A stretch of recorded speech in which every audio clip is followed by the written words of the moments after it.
Bonjour à toutes et à tous, je suis ravie de vous retrouver pour cette matinale sur Radio Corse International en ce vendredi 27 septembre où nous fêtons les Saint-Vincent de Paul. Bonjour, salut à tous.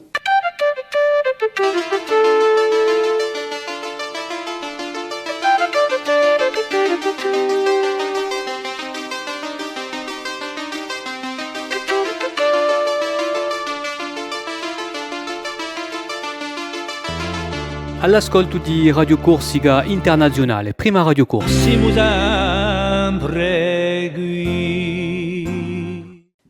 me voilà de retour pour vous annoncer la météo et les informations de ce jour avec notre cher Philippe Jam.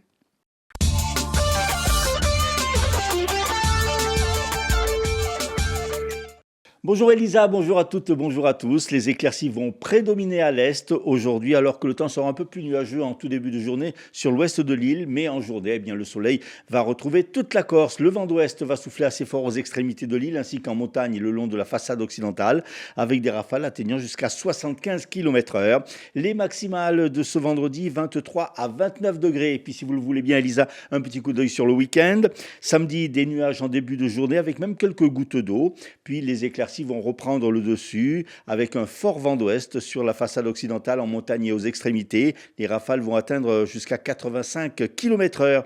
Les maximales de ce samedi, 20 à 27 degrés selon les régions. Et puis pour dimanche, Elisa, bonne nouvelle, le temps sera bien ensoleillé avec un bon vent de secteur nord-est, d'où des températures qui vont chuter. Elles se situeront en mi-journée entre 18 et 25 degrés.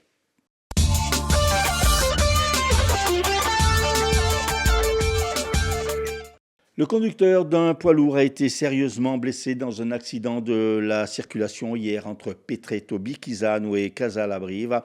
Pour des raisons encore inconnues, le camion a fait une sortie de route et a chuté dans le ravin 30 mètres plus bas. Le conducteur d'une trentaine d'années a été évacué par hélicoptère sur le centre hospitalier d'Ajaccio. À Paris, le tribunal correctionnel a condamné Jean-Luc Germani à 30 mois de prison ferme pour sa cavale judiciaire entre 2011 et 2014. Une peine accompagnée d'un mandat d'arrêt. Les 3 autres prévenus, poursuivis pour lui avoir porté assistance, ont écopé de peines allant de 6 mois à 1 an de prison avec sursis. Des militants de l'association Patriote in Lota ont occupé hier les bureaux d'un huissier de justice à Bastia. Par cette action, ils entendaient protester contre le sort d'un ancien prisonnier, Jean-Marc Dominici, condamné notamment à régler une astreinte judiciaire de plusieurs milliers d'euros. Selon l'association, des dizaines de familles corses sont dans le même cas. Elles sont dues à régler de fortes amendes.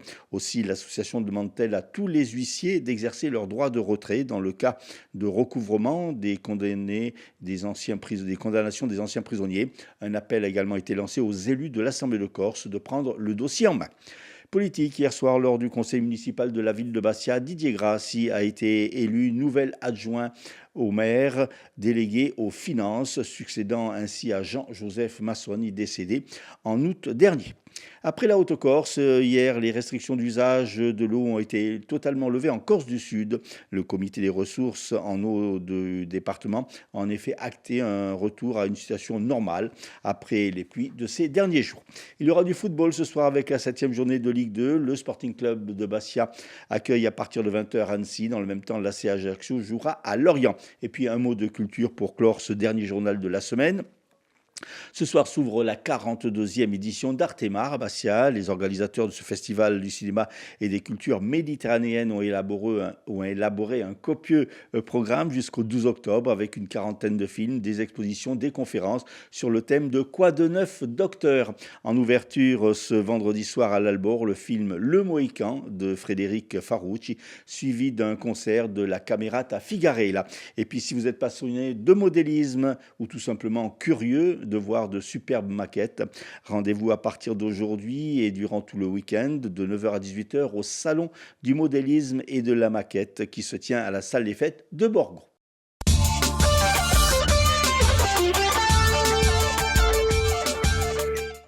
Tout de suite, un petit détour sur les hippodromes de l'Hexagone avec Rémi et ses pronostics hippiques. À vous Rémi. Les pronostics hippiques de Rémi sur Radio Corse International. Bonjour à tous, ce vendredi dans les bons coups du jour, nous serons sur l'hippodrome de Vincennes. On va démarrer avec le quintet, je vais retenir le numéro 15, Eleven Chapter, qui ne devrait pas sortir des 3 premiers. Passons à la 5e course où le 7, Cocktail du Dain, devrait se placer. Et on terminera par la 7e où le 7, Zanzibar, devrait l'emporter. Bon jeu à tous. Pour les passionnés, pour savoir ce que réserve votre journée, vous pouvez tout de suite écouter Paxi et son horoscope.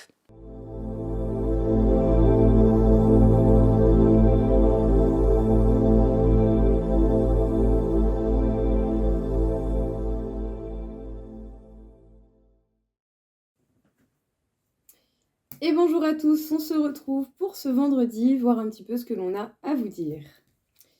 Les béliers, aujourd'hui il va falloir prendre le temps de vous favoriser au niveau de votre équilibre pour pouvoir vous débloquer d'une situation qui ne bouge pas.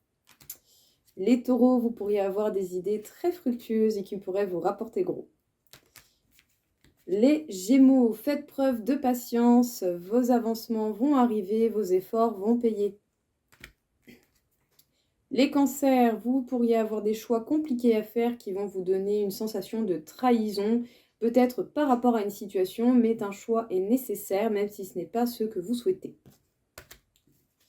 Les lions, vous êtes heureux, vous pouvez vous sentir très heureux aujourd'hui, mais par contre, vous pouvez crouler sous les responsabilités. Les vierges, vous allez vous sentir stable et équilibré. Du coup, vous allez avoir l'envie d'avancer et de vous lancer peut-être dans de nouveaux projets. Les balances, ce sera une journée sur le signe de l'amour. Une situation, une relation pourrait s'officialiser ou prendre plus d'ampleur. Les scorpions, même si peut-être par moment vous ne savez pas forcément trop comment être dans le partage, par peur d'être rejeté, sachez tendre la main aux personnes en qui vous avez confiance.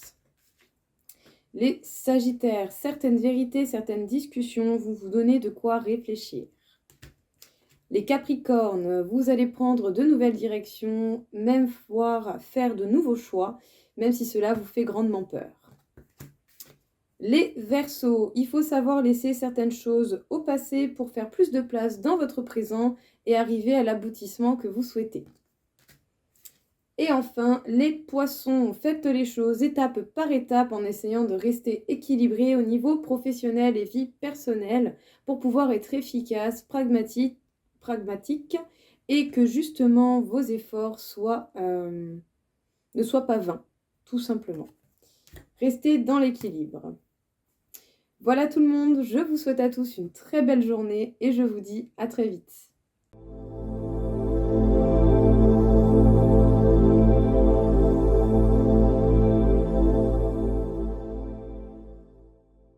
Une balade dans les jardins Romieux, ça vous dit? Eh bien, on va écouter tout de suite André Casabianca nous en parler dans ses chroniques du jour.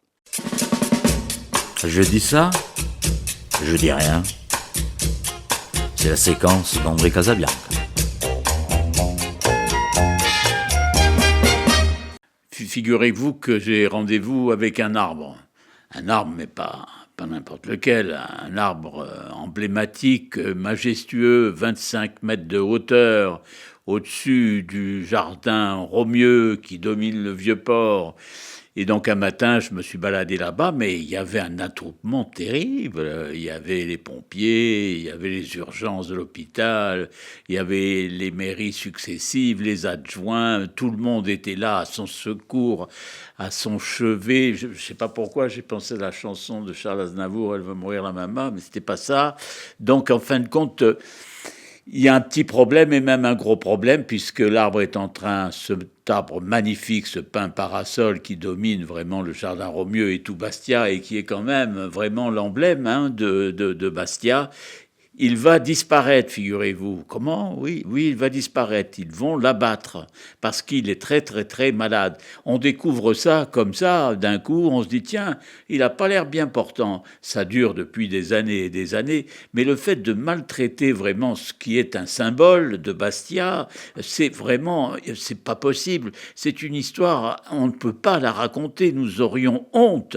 D'abord, nous devons vraiment avoir honte d'avoir laissé cet arbre arbre mourir qui est vraiment le porte-drapeau. Alors comment on va faire?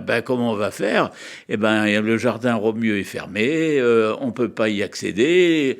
Le jour où réellement j'étais là, il y avait des touristes italiens qui prenaient des photos, ok, mais plus du lion que de l'arbre, parce qu'il faut savoir que le lion, je ne vais pas donner le nom du sculpteur, ce lion, en fin de compte, il a un succès, on ne va pas dire, c'est pas parce que petit, les enfants, les mamans, les Italiens, les touristes et tout, en fin de compte, personne, regarde cet arbre, mais revenons à cet arbre. C'est vraiment très triste de voir que cet arbre va disparaître.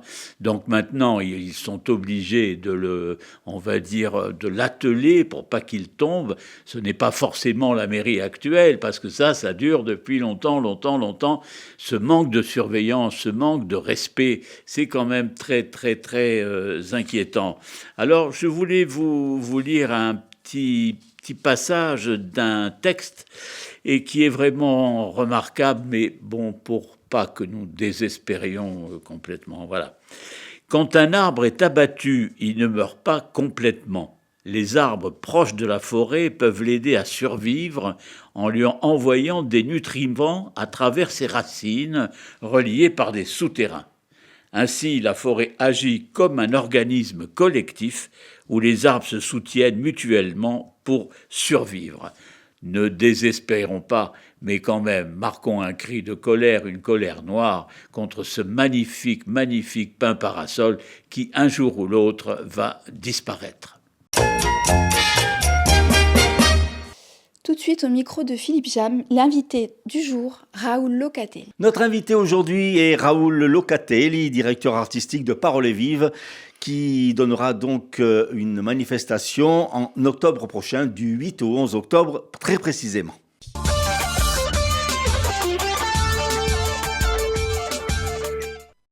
Raoul Locatelli, bonjour.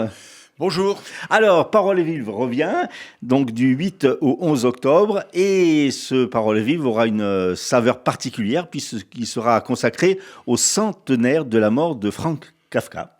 Oui, et puis vous dire que nous sommes la seule association en Corse qui va célébrer cet anniversaire. Donc c'est un Paroles Vives in Bastia particulièrement copieux, dense, riche, avec des formes artistiques qui vont se recouper et qui feront résonner un petit peu la vie, l'œuvre de Franz Kafka. Alors justement, un mot sur Franz Kafka. Alors, nous l'avons intitulé avec beaucoup de malice. Nous avons dit Kafka, écrivain de l'absurde, point d'interrogation. Parce que les gens pensent que Kafka, c'est un auteur absurde, mais ce n'est pas le cas. Il n'a rien d'absurde, il est logique, il est rigoureux. Il dénonce l'absurdité, par contre, dans toutes ses œuvres. L'absurdité politique, l'absurdité bureaucratique, tous les chemins tortueux que nous fait prendre le monde dans lequel nous vivons. D'actualité, donc. Absolument.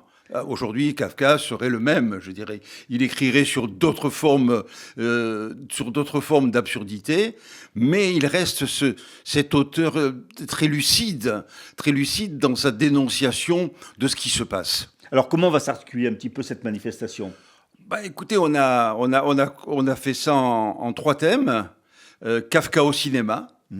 Ça ouvrira le 8 et le 11 octobre au studio, en partenariat avec Ciné Club in Bastia.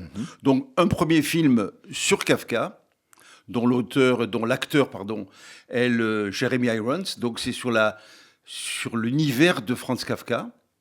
Et pour clôturer le 11, alors ça sera un grand classique, Le procès, adaptation par Orson Welles de l'œuvre de Kafka. Voilà, ça c'est Franz Kafka au cinéma. Ensuite, nous aurons Franz Kafka en parole. Il fallait bien quand même imaginer une conférence pour mieux faire connaître cet auteur, qui est parfois pas si facile à lire que ça, mais que tout le monde connaît, dans le fond, puisque dans le langage populaire, on parle bien de problèmes kafkaïens ou de situations kafkaïennes. Son nom a même donné naissance à un adjectif. Autant dire que Kafka, c'est un monstre de la littérature mondiale. C'est une star, c'est une légende. Donc, Isabelle Rachel Casta nous fera une conférence sur sur sa vie, sur ses rencontres, sur son œuvre. Et elle a intitulé cette conférence « Kafka, l'intranquille ». Ça dit tout ce que ça veut dire. Hein. C'est pas quelqu'un d'apaisé, c'est quelqu'un de tourmenté. Et elle donnera ça le 9 octobre à la médiathèque centrale, rue Favalelli à Bastia. Et puis il fallait quand même... un peu de musique. Il nous fallait bien sûr, il nous fallait quand même parler un peu de Kafka dans le texte. Et là, il y a deux manifestations qui vont se succéder le jeudi 10 octobre. Une première chose, c'est la lecture que donnera Xavier Tavera, qui est un comédien talentueux, qui s'approprie les œuvres. Il lira le premier chapitre de la Métamorphose, l'œuvre la plus célèbre, même étudiée dans les écoles, dans les lycées. Il lira ce premier chapitre, c'est celui de la transformation de la métamorphose elle-même, qui fait d'un être humain un cancrelat dégoûtant, répugnant, mais des tas de thèmes peuvent être abordés. C'est le thème de la discrimination, de la différence, de l'identité, de la société, de la famille. Tout est dans ce texte. Tout est dans ce texte. Donc ça sera suivi d'un débat, comme chez nous à Parole Vive. On milite pour la citoyenneté, la parole vivante. La parole vivante, oui. Voilà. Et après, évidemment, cerise sur le gâteau, un très beau concert lecture donné par Robert Renucci, qu'on ne présente pas en Corse. On sait le comédien et le militant qu'il est. Donc, c'est Amilena. Amilena, c'est un amour... surtout épistolaire de Franz Kafka. Cette Milena, il y a eu un échange de correspondance dont il ne reste plus que les courriers de Kafka lui-même. Je pense que les lettres ont été détruites par la suite. Les lettres en retour de Milena ont été détruites. Robin va interpréter, assis à son bureau, comme une lecture au coin du feu. Sauf qu'il y aura quand même derrière le piano extraordinaire de Nicolas Stavy que les musicales avaient reçu pour un concerto de Chopin. Et donc ça va se dérouler sous la forme d'alternance de lecture et de pièces musicales, d'œuvres musicales empruntées au piano romantique, Chopin, Liszt, Rachmaninoff, Gabriel Fauré. Et voilà pour un spectacle qui sera, je l'espère, bien reçu, apprécié, tant ces deux artistes ont un talent incomparable. Et ça sera à quel endroit le spectacle ? Alors ça sera dans la grande salle de l'Albor, à 21h, le jeudi 10 octobre. Et là, on a fait le tour de ce qu'on estime être, nous, un des événements majeurs de la rentrée culturelle. Donc Franz Kafka, donc dans Parole Vive in Bastia, ce sera du 8 au 11 octobre. Déjà d'autres projets, je suppose, Raoul. Oui, bon, on va... si vous voulez, cette année, la tâche était tellement importante, on a mis les bouchées doubles, parce qu'on n'a jamais fait une édition de Parole Vive aussi longue, aussi complète, aussi riche, aussi coûteuse, bien sûr. Donc, on a fait qu'un Parole Vive cette année. On a regroupé nos efforts sur une manifestation. Par contre, en 2025, en mars, une première... Non, on le fera... On l'a décalé, nous, désormais. D'accord. On l'a décalé en mai, parce que comme on fait des tournées avec la brigade d'intervention poétique, il se trouve qu'il fait beaucoup plus beau en général. Donc, vrai. En mars, une première édition de Parole Vive. En mai, le Printemps des poètes. Et à l'automne 2025, la seconde édition de Parole Vive. Donc on aura bien l'occasion de se revoir, Raoul. Bien sûr. Et merci beaucoup. Merci beaucoup, Raoul. Au revoir.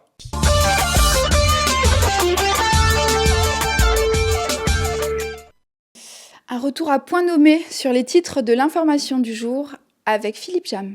Le tribunal correctionnel de Paris a condamné Jean-Luc Germani à 30 mois de prison ferme pour sa cavale judiciaire entre 2011 et 2014, une peine accompagnée d'un mandat d'arrêt. Les 3 autres prévenus poursuivis pour lui avoir porté assistance ont écopé de peines allant de 6 mois à 1 an de prison avec sursis. Des militants de l'association Patriotes in Lot ont occupé hier les bureaux d'un huissier de justice à Bastia. Par cette action, ils entendaient protester contre les astreintes judiciaires de plusieurs milliers d'euros, dont sont l'objet les familles d'anciens prisonniers politiques. Et puis après la Haute-Corse, hier, les restrictions d'usage de l'eau ont été totalement levées en Corse du Sud. Le comité des ressources en eau de Corse du Sud a en effet acté un retour à une situation normale après les pluies de ces derniers jours. Il y aura du football ce vendredi soir avec la 7e journée de Ligue 2. Le SCB accueille Annecy. Dans le même temps, l'ACA jouera à Lorient. Un petit détour sur les villages de Corse avec Marie-Ange Geronimi tout de suite. Saluto a tutti e benvenuti in sta matinale di RCI e principiamo sta giornata di sto Mercorio fanno sempre i nostri giri di paesi.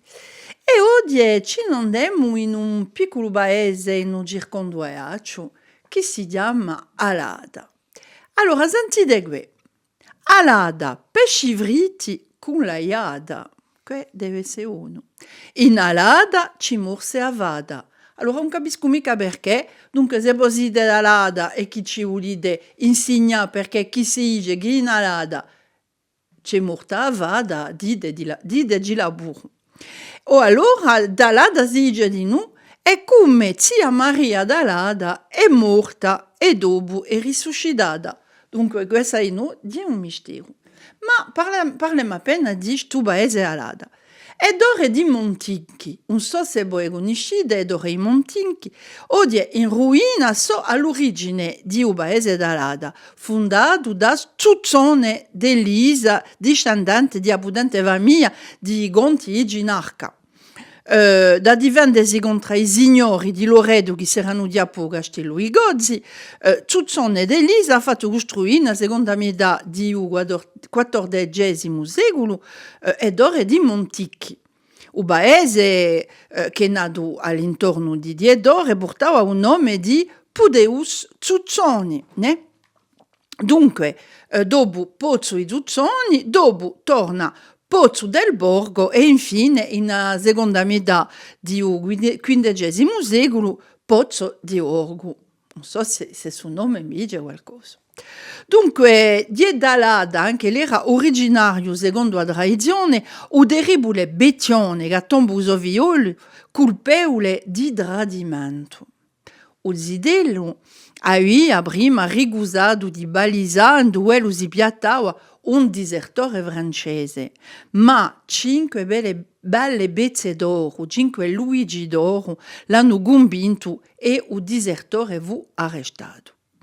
Quando l'hanno parato da dove le venivano queste bezze d'oro, Uecchio è andato in aiaccio e ha carso a grazia di un disertore, ma gli è stata ricusata. Giunto in casa, ha chiappuso fuggile e ha domandato a sua famiglia di Banegunello da accompagnarlo. Giunti ai porti a Gida, si fermando e è stato arrestato il disertore, fece indinuccia il violo e tira.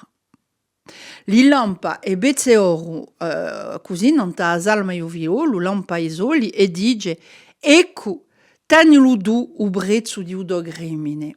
Allora, non so mica se questa storia vi rammenta qualcosa, ma Merimè in Matteo Valcone ha piazzato un dramma per di Burtivecchio, ma secondo la tradizione di in Alada che lo si è passato l'affare. Alors, un petit clin d'œil pour une belle cause avec l'association à Salvezza, une soirée solidarité pour la petite Emma. Le samedi 5 octobre, ce sera à Lupin. Beaucoup de groupes, je les vois là, Soul Revenge, Epo, I Messaggeri notamment. C'est bien, ce serait bien d'y aller. Vous passerez une bonne soirée. Je vous le conseille, samedi 5 octobre, salle polyvalente de Lupin. Alors, une soirée musicale pour votre 5 octobre, ça se passe à Monticello in Festa. C'est un hommage à Johnny avec Pierre Benvenuti et les anciens musiciens de Johnny. Concert 10 € et 2 € reversés au don du sang. Donc pour une belle cause et une belle soirée le 5 octobre à Monticello. J'étais ravie de passer ce petit moment avec vous. Vous retrouverez Auguste Carte ce lundi. En attendant, je vous souhaite un excellent week-end à tous et à tous. À très bientôt sur Radio Corse International et Télépaèse. Bonjour, salut à tous.